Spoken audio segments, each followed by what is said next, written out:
Monitoring. Why do we monitor? All right, cool. Back again. So now we'll continue with Firestone, the second half, or around that.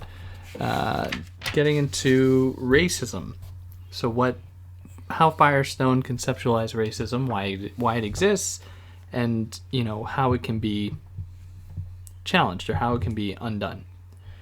So for her, she says that racism is sexism extended. That is, sexism serves as the root for this problem, which I think for some critical race scholars might pose some problems, because a lot of black men are discriminated against as well.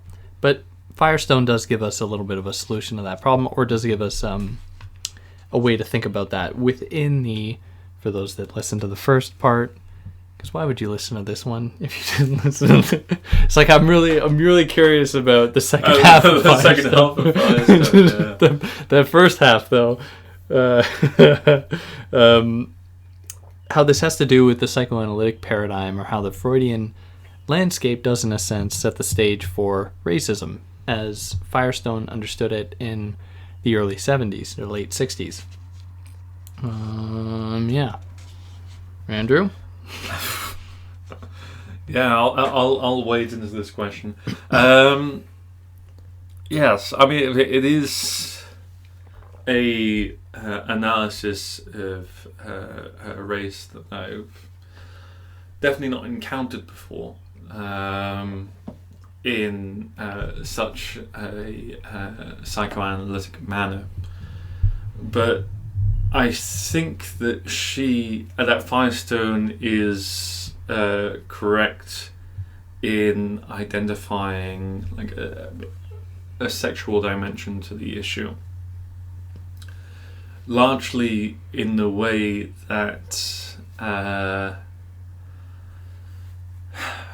black sexuality is either fetishized or misrepresented in America. Especially how Bell Hooks picks up on this, especially in a discussion of black womanhood and its relation to the feminist movement in America, of how even when the early feminist movement, when they were campaigning for the vote, teamed up with black movements for the vote, how the category of black womanhood was overlooked or ignored. So there is a definite intersectional hierarchy that is established between white man, white woman, black man, black woman. And she sees the existence of racialized underclass in America as an extension of this inverted commas naturalized class system of men versus women, and also men and the child. So she perceives black men in the American society as the young bastard brother of the legitimate son in America, and also how woman, white woman and black woman are almost like reified into this system of sexual exchange, and so she describes how the all-American family, and by this phrase I interpret her saying the white American family, is based on the one not necessarily based upon, but dependent on the what she calls the black ghetto whorehouse. So she sees this perpetuation of white sexist hegemony as predicated on the black underclass, and more specifically on the black sexual underclass. And by that I mean like black women who were essentially pimped out to white men who were looking for something more exotic, but who also like demonized black male sexuality as a threat to normalcy within their own like hierarchy of sexual dominance. That's the sense that I get from this chapter, but as we've discussed before, there is this problematic infantilization of black people within the hierarchy, and it is a question of trying to parse out whether it is a description of race relations in America at the time, which arguably that's what Firestone's trying to do.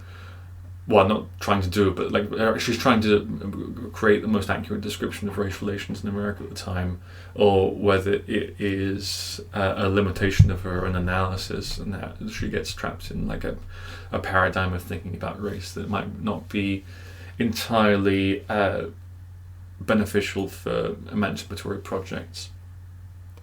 Right, and one way that we can think about that is how she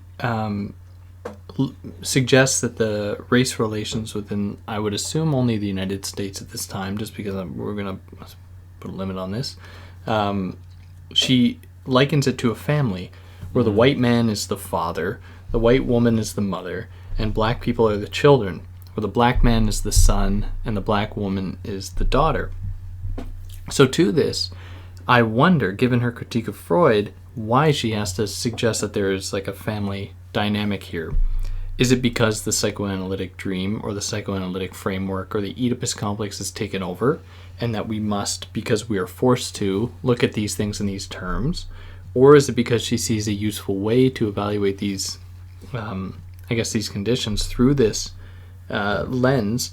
But at the same time, you wonder, or at least I wonder, to what extent it does point to limits, where she uses various pretty charged terms like pimp and whore to describe like black men and black women, to which I question. I'm like, okay, how much of this is true and how much of this is the idea of black people at the time that was like prominent, and that she was just feeding off of, where it wasn't like the real quote unquote condition of blackness at the time, given the various the Black Power movement or anything like that, where people were saying like, no, fuck this.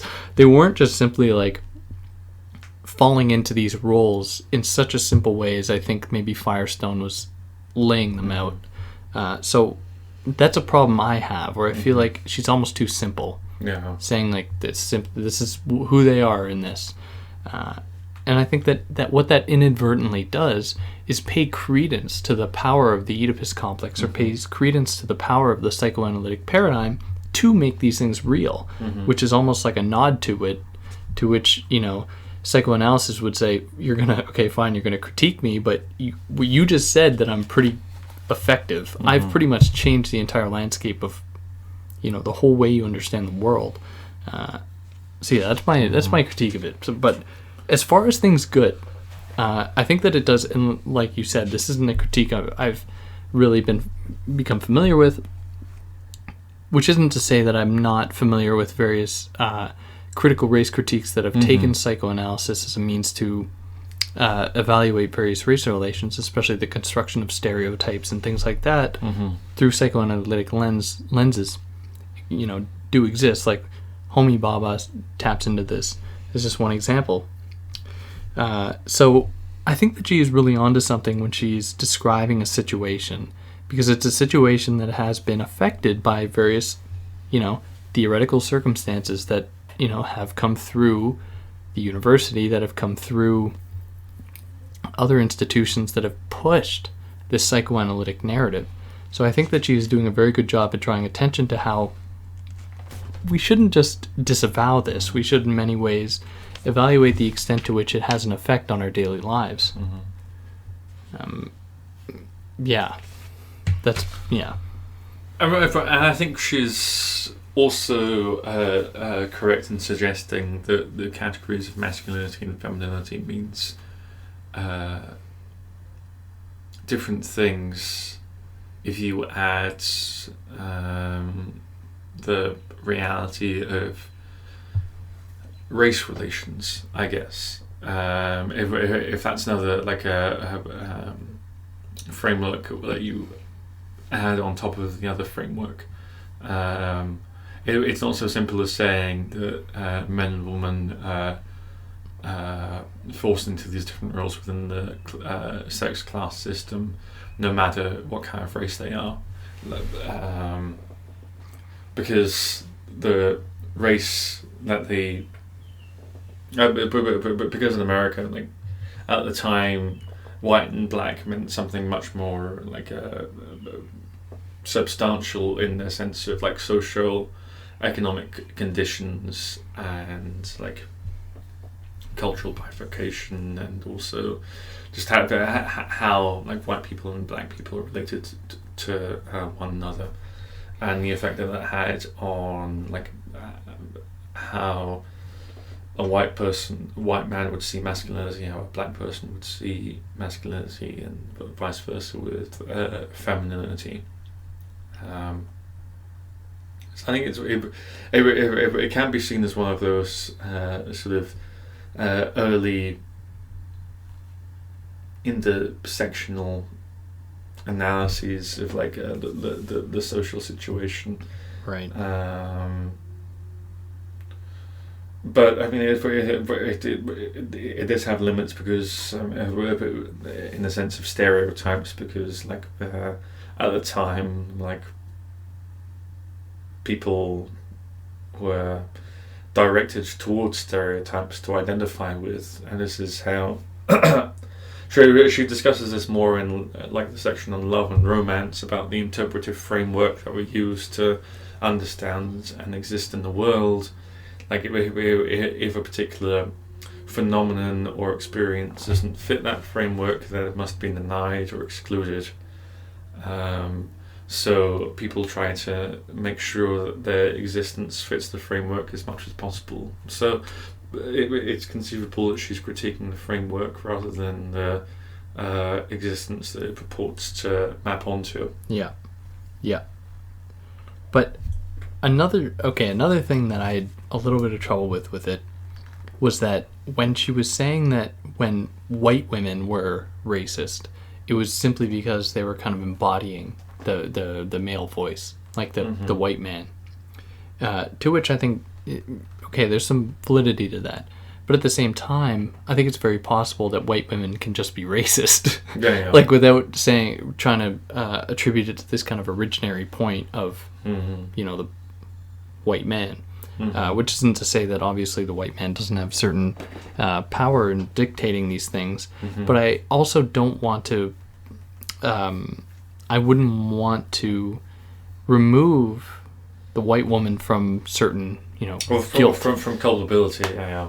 That's the right word. Well, I mean, I think this is something that she gets into about like romanticism. There's a certain level of power that can be wielded by those who try their best to adapt to the sex class system, and there are certain like positions or like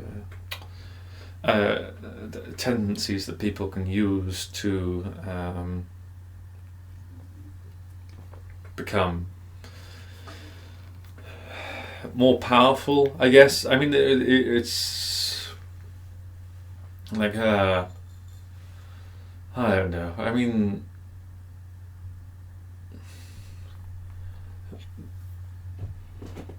I'm trying to figure out if this example would work, but within a sex class system, the femme fatale as a stereotype or as like a figure does seem powerful, right? So I wonder whether your critique about like white women having their own racism is if that's appearance of power that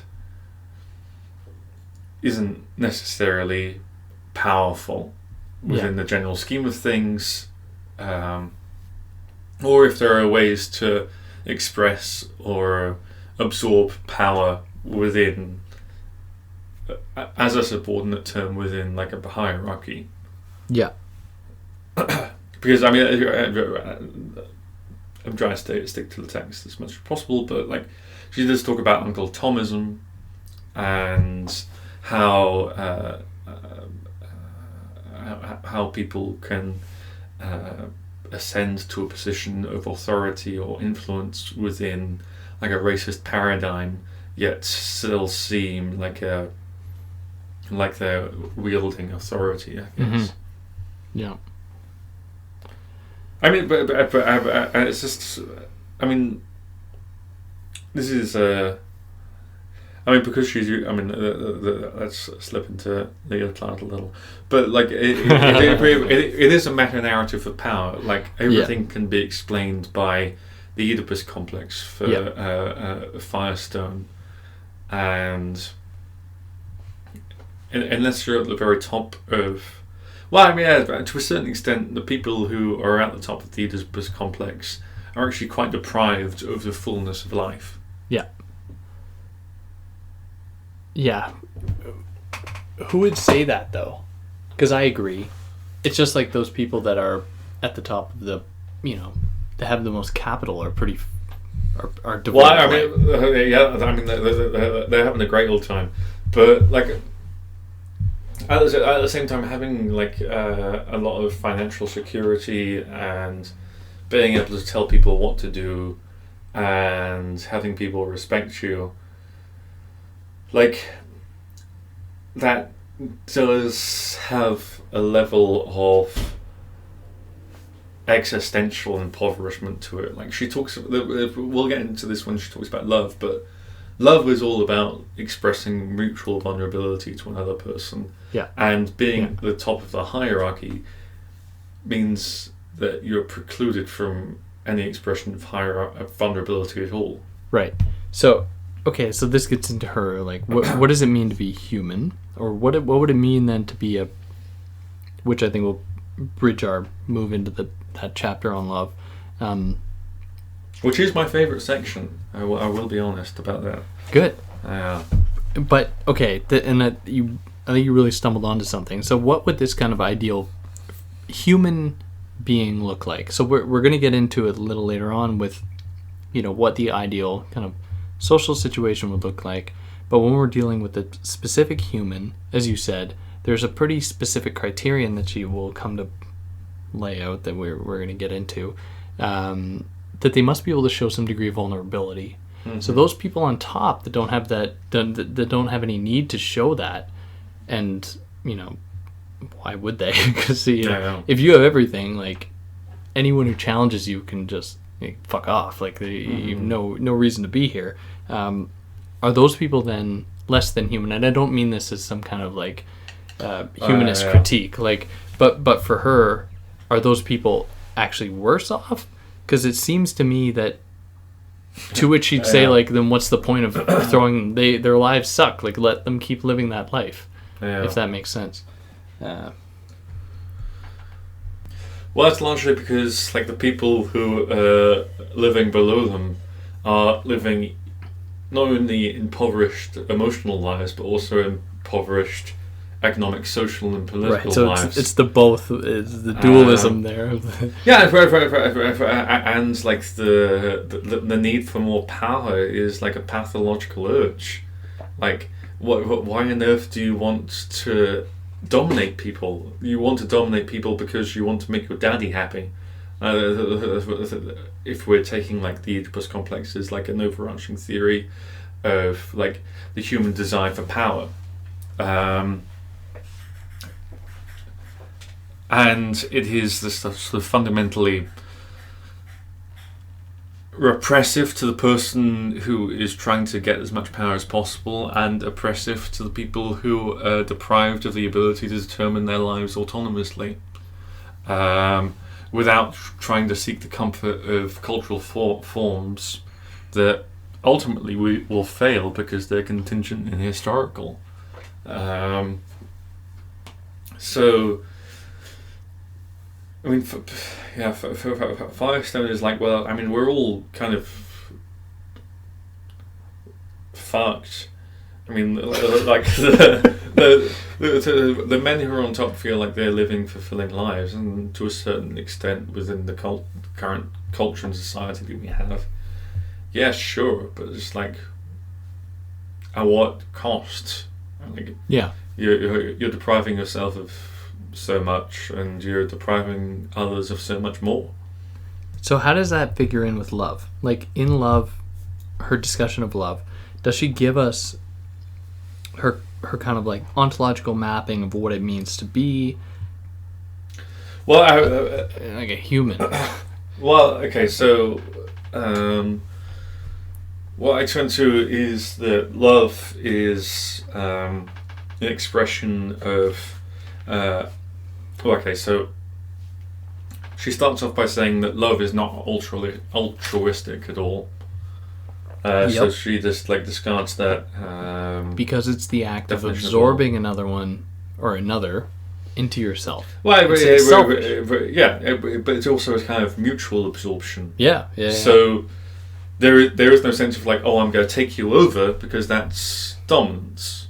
What love is the mutual expression of mutual vulnerability between two partners who are equal, because we all recognise that we are sort of lacking something, and we try to fulfil that with our relationships to other people. It's the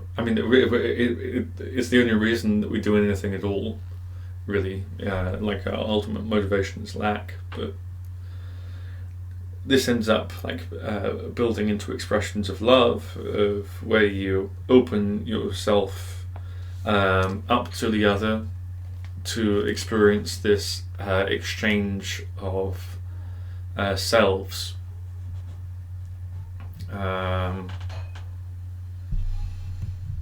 Which, I mean, it is the only, definition of love that matters. But she says that under the sex class system, love has become distorted because it means that either women are seen as a kind of emotional ballast for men, so men can go on doing the important stuff of creating culture or engaging in politics, while pretty much sucking up the emotional energy of women. And with this dominance, there is not necessarily an expression of like the mutual vulnerability that's pretty much the bedrock of love itself. Because it's not a mutual opening up to one another, it is one person opening themselves up to be assimilated by someone else. Yeah, and then that or person, subordinated to someone else. That person, i.e. the man, Firestone, using that woman, and as you said, using her as the way by which he can fulfill himself in other ways that are appreciated by the social paradigm, that will give him a certain degree of prestige, kind of symbolic value, that will make him feel, elevated in that world. And it's all the more effective because at the same time, we are in a system where women are told the exact same thing, but by their being absorbed. Where women are told it's your fucking virtue by being, a housewife that'll do X, Y, and Z chores, raise the children, do these things. And then they internalize that, and then that becomes their, salvation. Which is why it's all the more effective of a system, which is what, I think Firestone is really getting at when she's taking these things on, is trying to get underneath all that crap to say that, what is going on here is not love proper, as being the mutual absorption between two people that would signal a kind of dual autonomy, where you have two people that are autonomous beings. Rather, you have one person that can do whatever they want in this world, and one person who's told that they do X, Y, and Z things, and they're going to reach, their own salvation through that. And she's not necessarily saying that under the current sex class system that women are the only people who are capable of love at all. Because she does talk about how women are not able to love gratuitously because they can only really love for emotional security, and this links to like the what she calls the sex privatization of women, where their value is judged in relation to their emotional, sexual, romantic offerings to men. She also has the love for an emotional identity, which, unlike men under the sex class system, which she can seek through work and recognition, she has to identify through her own relationship to a man, as a wife, or as a lover, or as a mother, or any other categories that fall under this relationship. And then the economic class security that she can gain through her ability to love, which, I mean, at the time she was writing, it would be better to economically to be married to someone else as their subordinate, rather than be independent. Which she refused. She I don't think she was married, was she? No. Yeah, she exactly. Yeah, most definitely. But I think that there is an element of, I mean, not only an element, but like a whole massive dose of social pressure that enforces all of those three elements. You are seen as an incomplete woman if you don't hook a man. You don't have the security or identity that you might have if you were in a long-term relationship or in a committed relationship. Past your 30s. Yeah. I think that sort of social pressure still persists. So how does that have to relate to romance then? Because these two chapters were pretty well intertwined in that romance kind of takes up in a world where women were starting to get out of control, right? There was a threat that women were going to finally get away from their quote-unquote natural side, and then would free themselves. So the system then introduced to them this idea of romance, which comes out in three forms, right? And one of which you've already mentioned, sex privatization, but we also have eroticism and beauty ideal. So eroticism being the displacement of other social / affection needs onto sex. So seeing through sex, a kind of emancipatory potential. Sex privatization, sexuality, in her words, becomes synonymous with her individuality. Aye. So which inhibits development of a kind of a real character. And then third, beauty ideal, women too focused on appearances for Firestone. So these things kind of take up, I think, where this discussion of love, in that we see what happens on the surface with romance. We see what is going on with supposedly women in the day-to-day, according to Firestone.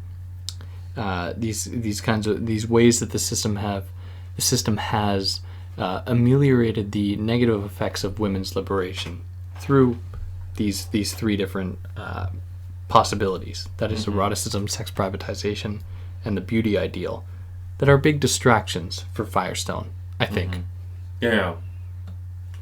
Well, one of the things that I find, I mean, I think you've really outlined that chapter really well, except for the end of it, where she talks about how the conditions of modern media have transformed eroticism into erotomania. Oh yeah, yeah. And how, I mean, this is very de Boer, right? Like, the way that we live our lives is performed through an interpretive framework that means that we confuse people with images. Like she has this whole discussion of how the sexual relationship under conditions of modern media mean that boy image meets woman image that then form family image. Yeah. So if these tools of male power as romanticism have like sunk into like our cultural practices so much that it's almost inescapable. Yeah. You have to try to detach oneself from media as such or culture as such in order to develop this kind of independence, to realize like the superficiality of those forms or like the emptiness of those forms. It's the only part of the book where she really like considers like what television does, what book. Well, actually, no, she talks about this in male culture as well, but this is where the effects of like television and books and magazines on the mentalities of people really shine through for her, because they are different ways to sell romanticism to people. Yeah, and then in many ways, women get blamed for that, right? Oh yeah, I mean, no, you go on, yeah. So even men that are like, oh well, what is the, what weight do you have as like a revolutionary base when like you're interested in the beauty ideal or you're interested in, but like one thing that I hear even to this day, right? Like, oh well, how can you be a feminist if you wear like makeup? Yeah. Right? Oh yeah, exactly. Yeah. Like, oh, you're going against feminist principles or something. Well, I mean, it's only a skip and a jump before you get to rape culture, really. Yeah, exactly. She was asking for it because she was wearing like a dress that showed her ankles. I mean, that's like, yeah, that's an element of it, and it's like, well, the reason that people end up doing it, and the way that I mean, this is a very complicated. This is almost a minefield to get into, but it's like, well, the reason that those sorts of clothing are perceived as like come-ons are because we live in a very male-defined culture and a rape culture. These things have no bearing otherwise. And they can't be divorced from that. I mean, they can't be made. Well, I mean, it's the one thing I would want to stress about like the issue of short skirts is that it's the interpretive framework that's put upon that emphasizes genital sex, emphasizes male dominance over female genitalia. Yeah. That then leads to rape culture rather than the choice to wear those articles of clothing themselves. Yeah, absolutely. Which is what Firestone is trying to attack in the chapters on love and the culture of romance. In how like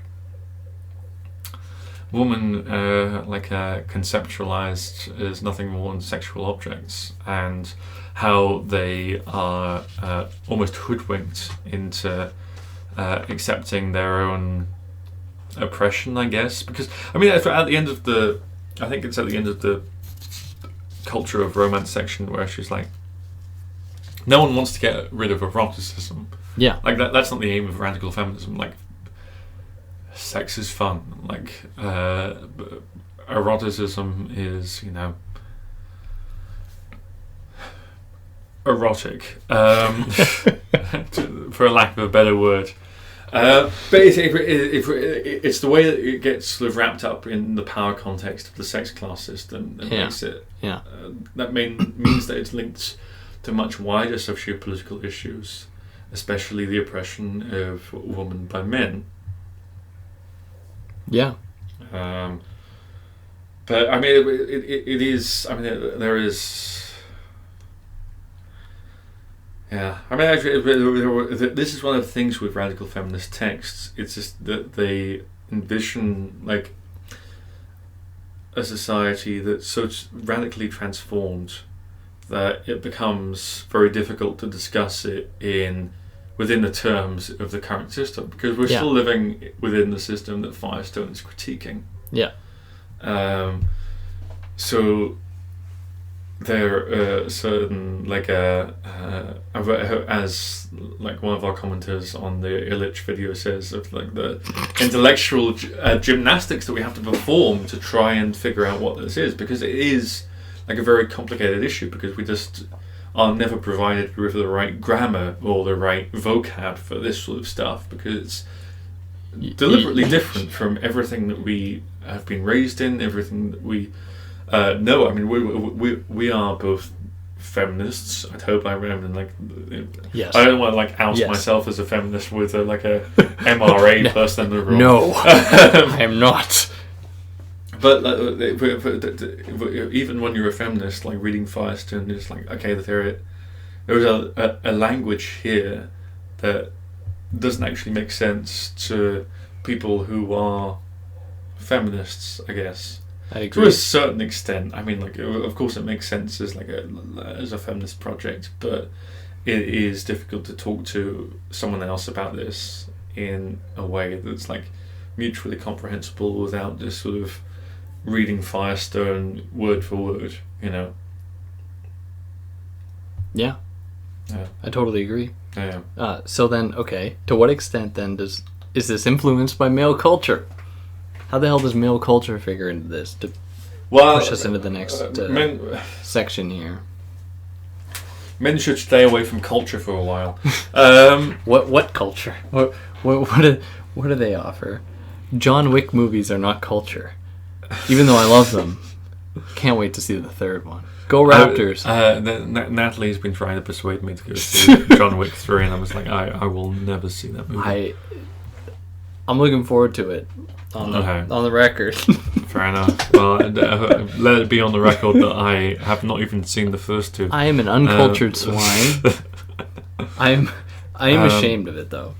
Well, I mean, it links to like a discussion of love, how men were able to do culture.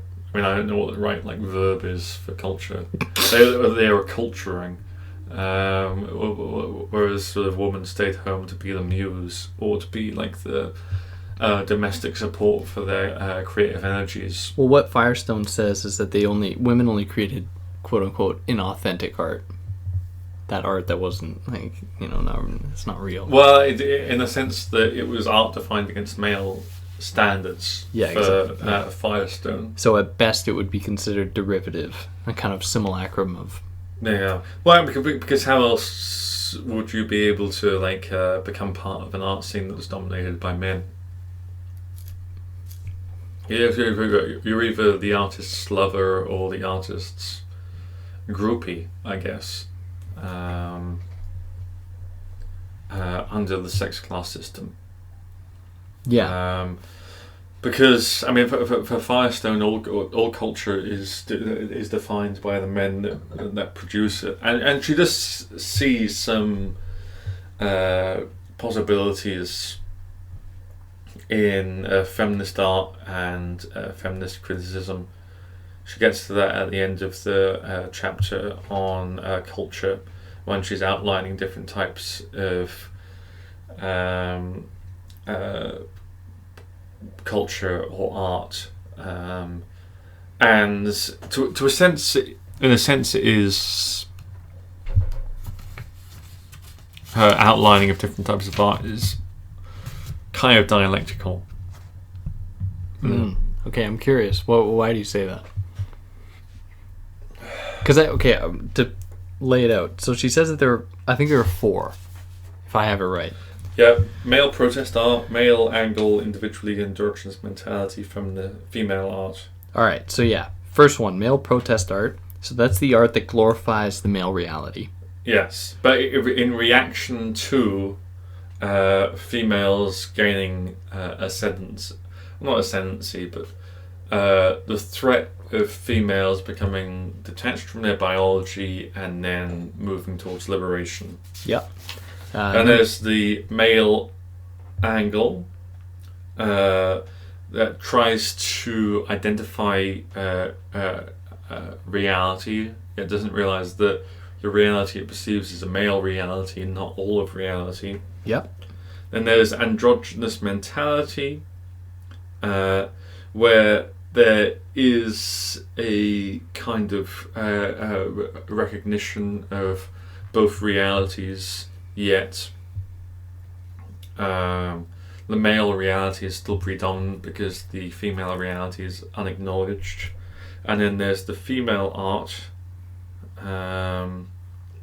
which is trying to incorporate the neglected half of human experience into the body of culture to create an all-encompassing culture, which she gets into in the dialectic of cultural history between the aesthetic and the technological modes. Yeah.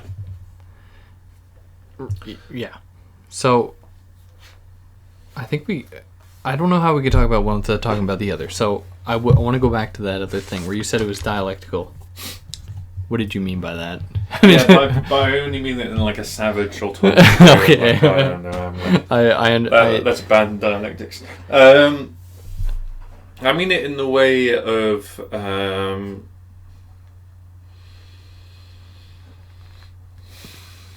both male protest art and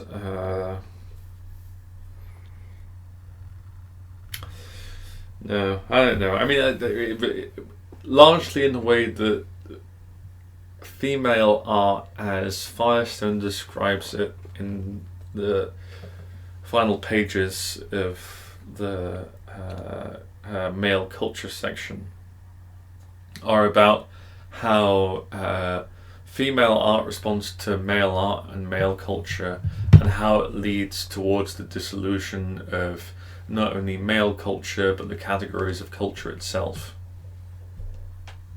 Yeah.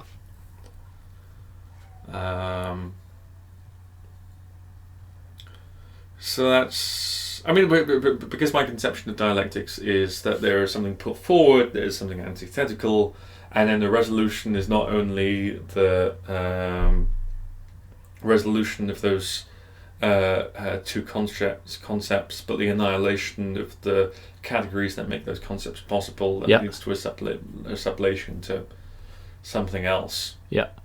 So in the final section of the male culture chapter, I see female art as the antithesis that's leading towards the dissolution of the categories of culture that Firestone in the chapter on the dialectics of cultural history discusses as the aesthetic and technological mode. Yeah. And how the categories of male culture and female culture have been bifurcated, and how the annihilation / resolution / sublation of those categories leads to a movement of the dialectic. All right. Yeah. So we have these two modes then, and this is putting us into the next section here, because I can't address that without addressing these two modes. Yeah, exactly. Yeah, not necessary. So there's the aesthetic, which is often associated, if not always, with women, and then the technical with men. So the aesthetic being, I guess, what Firestone calls the ideal. So it's what civilizations have strived for, that thing that can't possibly exist, but that we can only dream of. Whereas the technical is what she calls the pragmatic, very much located within the male sphere, being, the means by which we can attain that ideal, but never actually get there. It's an impossibility that is always extended as our pragmatic capacities increase. So, to give an example, at one time the idea of cell phones would have been ludicrous as a reality, would have been out of this world. Whereas now, these have become, from their being rendered pragmatic, being part of our daily lives, they have gone from the ideal, if anyone ever did idealize these things or imagine these things, or helicopters. I would suggest like messages from ghosts. Or right? I mean, that's essentially what communication via cell phones is. You're communicating with someone else's ghost. Yeah. It's like, who the hell is that guy? That John Peters? The fucking communications, whatever. This guy argues something similar. Except he's talking about angels. Okay.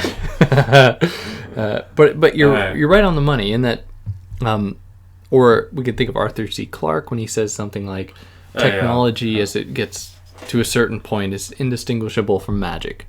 It's just, it becomes the ideal, which then, a new ideal must, take its place. Mm-hmm. So we're dealing with these two modes, essentially. And I get the impression... Well, I don't get the impression. I think Firestone is saying that the aesthetic mode, that one often most attributed to women, is at risk of being taken over by the technical mode. Being, usurped to some extent. But with... Okay, and... So if we have these two modes working in tandem, and... I'm going to ask you this. Do they work together to form culture? Like, do they need to be in kind of harmony to make culture exist? Well, this is where it gets complicated, because, like, she's... yeah, exactly. This is where it gets complicated. It's been complicated. But she's talking about... She's drawing on C.P. Snow's Two Cultures lectures, where he discusses the big gulf between like the humanities and the sciences. So this is when specialization is really taking off, and the humanities and the sciences becoming mutually incomprehensible to one another, or forming two entirely different worldviews. So in a sense, they are forming two different cultures, but ultimately they are forming two separate sides of the male culture in general. I don't think she'd say that... Well, let me rephrase that. From what I get out of the book, the technological mode isn't threatening to overtake the aesthetic mode. What she's saying is that the aesthetic mode and the technological mode are going into their own dead ends. The technological mode, like people who are engaged in purely theoretical science or like a research science, aren't able to perceive how their discoveries or their findings links to human life in general, and so they become, nerds, I guess, like, who are like unable to see the greater ramifications of their work. And for the aesthetic mode, it gets like diverted into forms of modernist art for Firestone, and so for her, she's like, you either become an aristocrat or a bohemian. You become someone who thinks that you can only produce art for art's sake, or you can only produce art if you're like sort of doing a dropout lifestyle against society.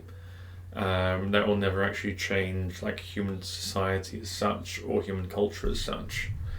So she thinks that both modes, if they're pursued exclusively for their own purposes,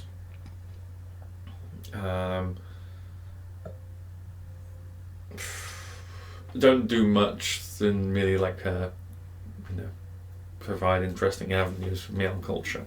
What they need to do is become integrated and then that's the precondition for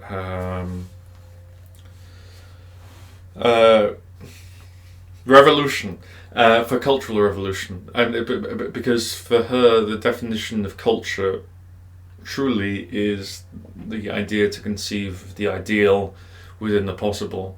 So you can't have this detachment of you can't have this separation of the aesthetic, which strives after the ideal, and the technological, which tries to accomplish the possible.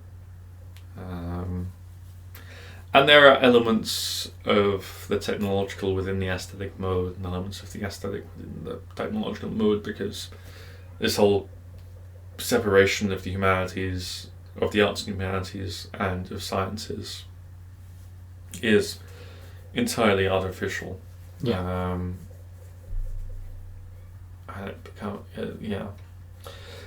it comes out of. It sounds kind of simplistic to say this, but it comes out of capitalism, really. Right. Yeah. And the fucked up things that it does. I don't need to explain myself there. But specialization comes out of how different forms of knowledge need to be capitalized and valued and integrated into a system that transforms labor power into the commodity form. I mean, that's like a very brief argument of how specialization happens, but this is also how specialization has affected the whole sphere of human knowledge and culture as such. Yeah. Okay. All right. So with these two poles, and how we were talking about her general project a little bit earlier, she was saying that, and this, I think this will kind of move us into the next chapter as well, getting beyond biology seems to be a project reserved for the technical side. That is, what scientific developments do we have at our disposal, or do women have at their disposal to emancipate themselves from their biology? So do you see an appreciation for either the technical or the aesthetic for Firestone? I see a frustration with Firestone, because for her it's not an either-or situation. It's not like, oh, I will go with the aesthetic or I'll go with the technological. Yeah. The whole problem is that we have this divide of the aesthetic and the technological. And not only that, but we have this notion of culture itself. For her, she's like, why do we have this separate thing that we call culture? It's just right. Everything. Or just, I mean, it doesn't make sense as a category. Yeah. So, I mean, I reckon that would be Firestone's response with her whole dialectical debate that these ideas are divided, I guess. Right. And okay, even when we're dealing with the specific plane that is technology, and again more in the next chapter, but she says that technology is not in and of itself good. It's not like we should just champion what technology has to offer. It's only if it's used in a proper way. Yeah. Only if it has, is mobilized with certain ends in mind can it be considered to be a benevolent thing. To which I ask, can technology in fact be, give us this potential, or is technology destined to, drive us to that cataclysm, to that apocalypse? Because, and again, this is really pushing toward the end of the book, but when she says that technology is going to give us the possibility for automation that will liberate us from having to work, is she just speaking like pie in the sky, or is there in fact something to be said about technology? Well, I mean, she's thinking in the 70s, to a certain extent. And this is before, like, capital really responded to the reality of automation. The way that we... I mean, there's just a big shift from industrialism to post-industrialism. And how capital was able to, like, this is like a vulgar modern term, but like monetize professions that weren't previously monetized, or create professions that weren't necessary in the past. Yeah. So this is written in a time of transition where automation really didn't mean the possibility for economic liberation. Rather than the kind of I don't know. I mean, to a certain extent, we like tarrying with counterfactuals at this point. But I think history could have gone a different way at that particular point when it comes to the issue of automation. I don't think we would have had the same sort of technological or political or social arrangement we have today. But maybe we would, and maybe, it's not necessarily a bad thing. But at the same time, her analysis is very definitely limited to America. Yeah, well, I was mentioning earlier how it would be interesting to bring in other social reproduction theorists like Silvia Federici, and others who talk about the relationship of the West to the Third World, and how femininity and reproduction and biology comes into that. Because there isn't I don't think there's a point in the book where she talks about any other country than America. No, because it'd be really difficult to, right? Because as soon as she set herself up to talk about things in terms of the psychoanalytic paradigm, like, she was obviously constricting herself epistemically. Like, she had to stick with a certain framework. Mm-hmm. And one example of that, and this is within that the feminism and ecology chapter, when she says that pregnancy is barbaric, like, that's a really radical statement. Mm-hmm. But I don't know if that is like a shared sentiment, like, across the globe. I think for some cultures, if we were to go outside of our own, there are some, but even within our own culture, there are some women that don't share that sentiment. Mm-hmm. And I know Firestone is saying, like, yeah, it's absolutely fine to want to get pregnant. The problem is that, everyone seems to want to do it, and that's the problem. To which I want to say that there's absolutely nothing wrong with women that want to do that, that want that to be part of their lives, or want child rearing to be part of their lives. So I think that one of the really poignant arguments that she is making is not, like, totally disavowing any of these possibilities. Like, and like you said before, like, there's nothing wrong with the erotic or eroticism. Like, there's nothing wrong with women embracing the quote-unquote aesthetic. Like, do whatever you want, really.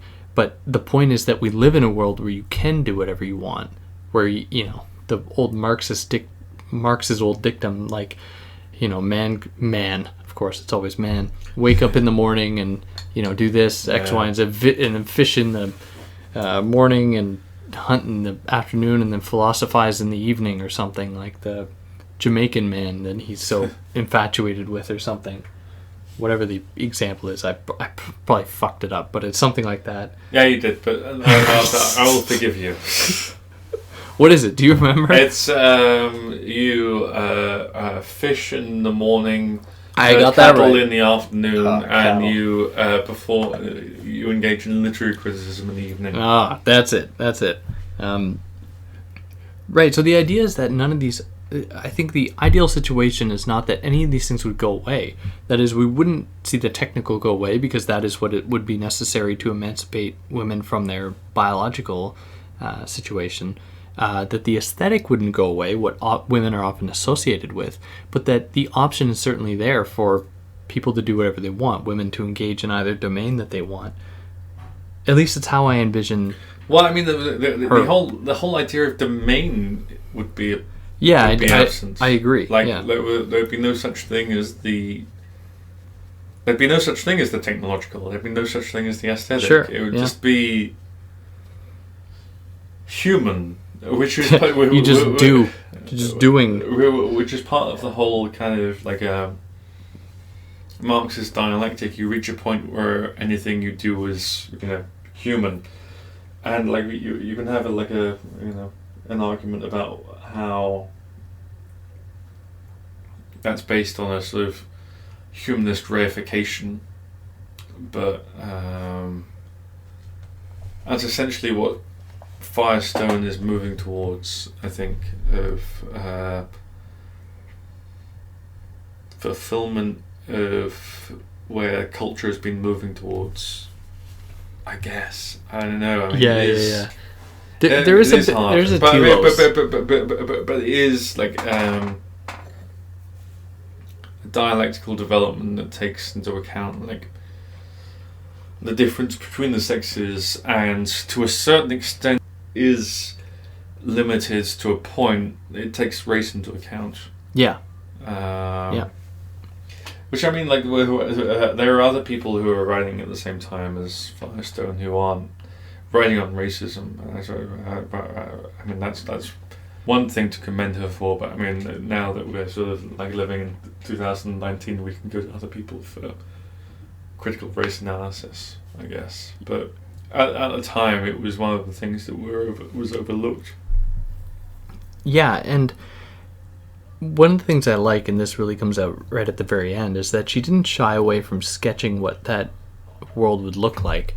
Whereas I think for some people, it's about being as vague as possible to kind of assuage the possible criticisms that would come. To which you could say, it's up in the air, like it could be whatever it wants. Yeah. No. What we need are collective solutions. Yeah, exactly. That's sort of answer. Yeah.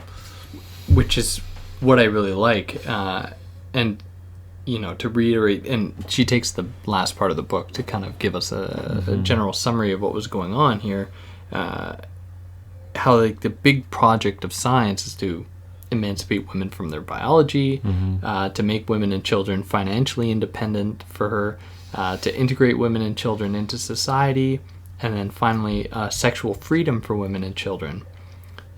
So these things come out in, or can be realized in her formulation in a few ways. So allowed for single professions, which was a weird example. So she says that some of the examples are like where people could be cowboys and monks, jesters. Monk jesters. the art of the single profession is gone, and no one any longer could be a jester.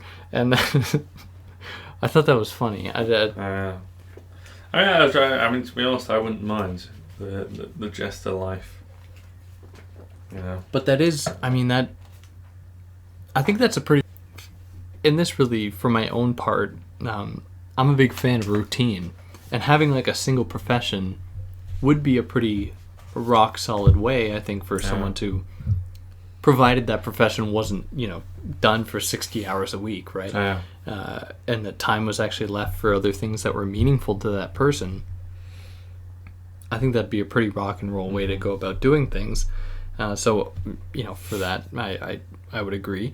But at the same time, how do you possibly and she provides this other example. She's like, children often by the age of 9 know what they want to do, like what their hobbies are, and then that should streamline them into that profession. Like, they figured it out, and what they figured out by the age of 9, is what they should be. They should do. To which I'm like, damn, like, what if you don't like your decision? Like, you need something else. Yeah, but I mean, I wonder. Okay, so there's Cybernation, as she calls it, which is like Cybernation, yeah, that's automation. important. Cybernation. So I don't know. There's ability for adaptation, for ability for change. I mean, like. It must be flexible. That's one of the other conditions. Well, yes, all of the different proposals. She's like the main condition of these different forms of like expression or existence are defined by flexibility. Like they can't be fixed. Like I have no illusion of them being the same thing now as they would be in the future. So I think with single professions, I don't know. I mean, like once you abolish the idea of childhood, it's like, well, is it a sense of apprenticeship that you go into? I mean, like like William Blake was trained as a mason, and became a poet later in life. Like it's all expressive. It's all like a visionary to a certain extent. Yeah. I'm ashamed that I didn't really think of a female example there, but I mean that's like just the consequence of like trying to choose examples from the past.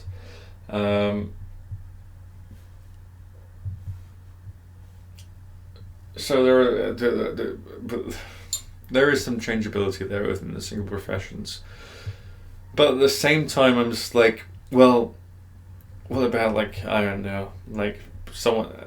I mean, actually, no. This is a sort of This is a facetious misinterpretation, but it's like, what about like the office droid? The person who goes to the 9 to 5 every day, and then comes back to their own apartment, and it's like, well, that's a single profession. That's a way to live a life. Right.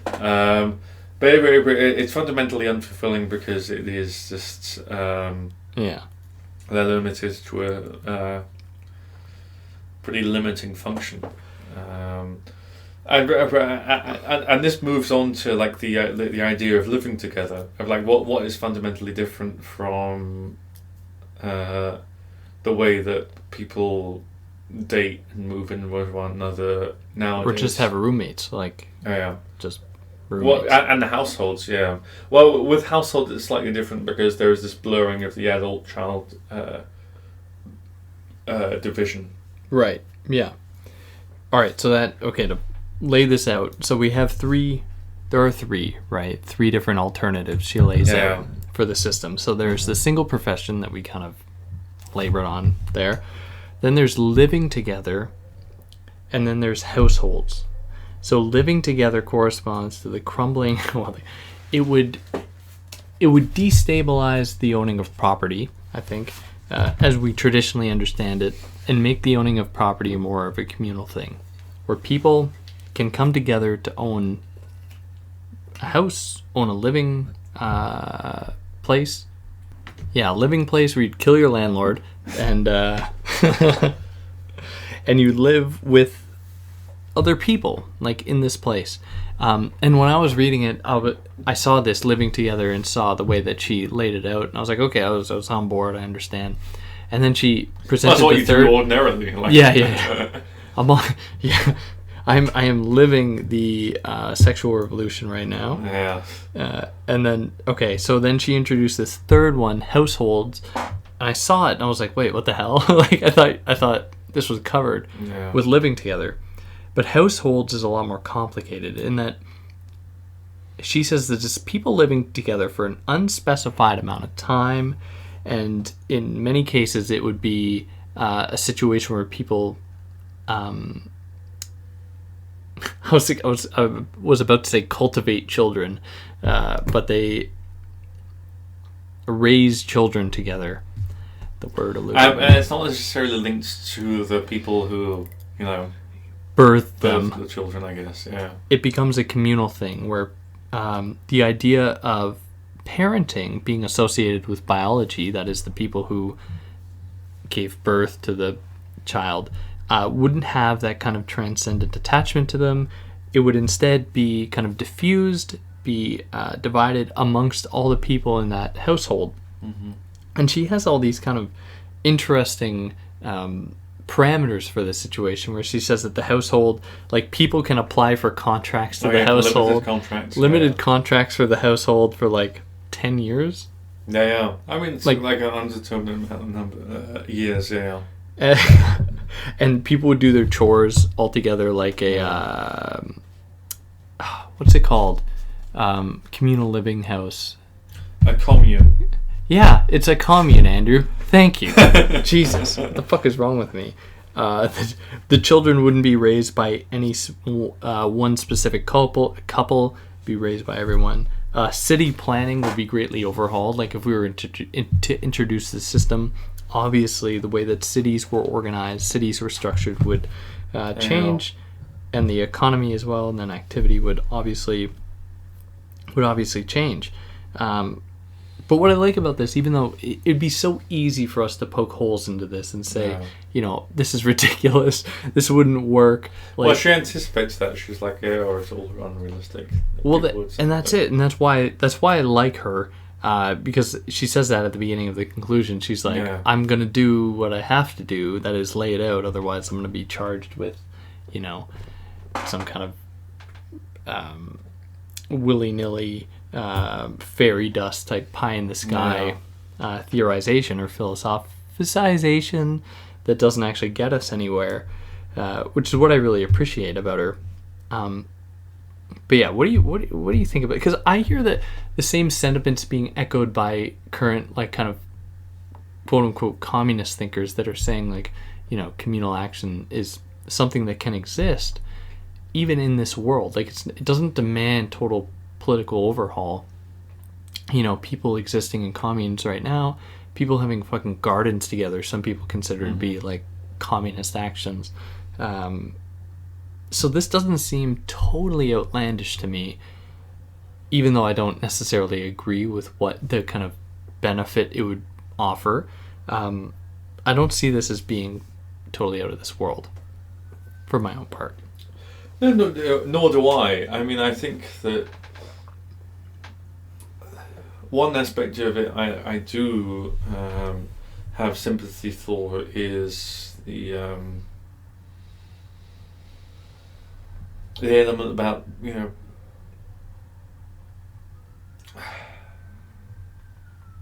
well, one is city planning.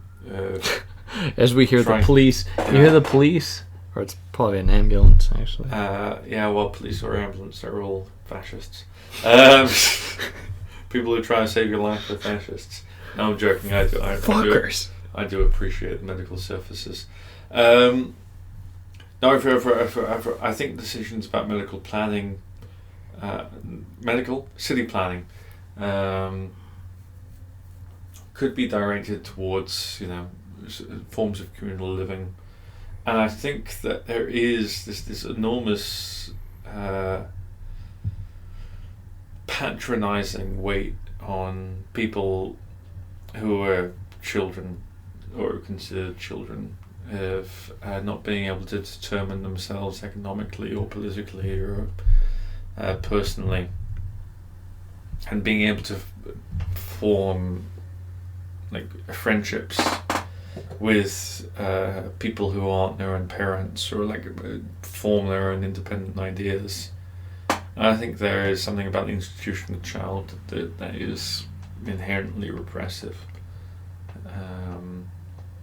Right, because that would get at not only the divide or the kind of romanticized relationship between parent or biological parent and child, but also between adult and children, where, as we were kind of griping over how education is conducted these days, what this situation would offer would be an opportunity for children to be in proximity with potentially more adults than children, which would catalyze, I think, to some extent, their growth, which I think would be an interesting, would present interesting possibilities for those children that would otherwise be foreclosed to them. Like, imagine the feats civilization could reach if it didn't force their children to spend the first fucking 18 years of their life spent with other people that are just like don't know about the world. Yeah. Maybe that's fascist. I don't know. Well, no, I think it is just like, I remember that I just didn't enjoy school until about 17. And it's largely the point at which... Actually, I liked it because I played sports. That was fun. It was a great time. I didn't learn anything. No, and I think the only times I enjoyed school was when adults took me seriously. Yeah. You know? Yeah. Or like considered me as some kind of peer or someone who was able to understand things by myself. Yeah. Rather than being seen as like an inferior or some sort of like charge. I guess. Yeah. And that's one thing that could be totally overhauled. And I mean, it would. I don't know. I mean, it would change the way that we would conceive of childbearing and childbearing, obviously, because we would no longer see it as a necessary consummation of a human romantic relationship or a natural inevitability, nor would we see a child as the exclusive responsibility of the people who created it, I guess. Yeah. I mean, it's, strangely enough, although it is a work of feminist theory, it is more about children than it is about women. Yeah. I think. Yeah. And it's about how fucked up it is to bring more people into a society that is, well, I mean, for one, fundamentally oppressive towards women, but also like fundamentally repressive towards men. Yeah. I mean, it's also dependent on race, and as we've discussed, it's dependent on like the nation or geographical area you're born into. But it does come down to like, well, how do we like figure out ways to live together when it comes to like facts about like difference of age or like differences of biology. And I think Firestone puts like a couple of decent suggestions forward. Yeah. I don't know. I mean, maybe it's time to try them. Damn, that's a good place to close off. I think. I don't know. You got anything else? That was. Well, I mean, I've learned a couple of folk songs. I mean, I could sing them to write us out. We should. No. I wasn't gonna say for this one, but at some point, it's true. Andrew's got some good tunes. I've heard them.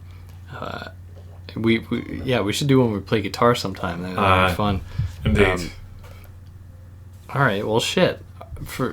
Well, there we go. For those that listen this far, thank you. Well, for those who listen to this far, get a life. But because we shouldn't. In fact, get a job. Well, neither do we. I mean, that's a good point. Yeah. Yeah, like I said, we're grad students. We don't do anything. No. But yeah, for those that did listen this far. Yeah, thank you very much. It's always fun to have people along for the ride.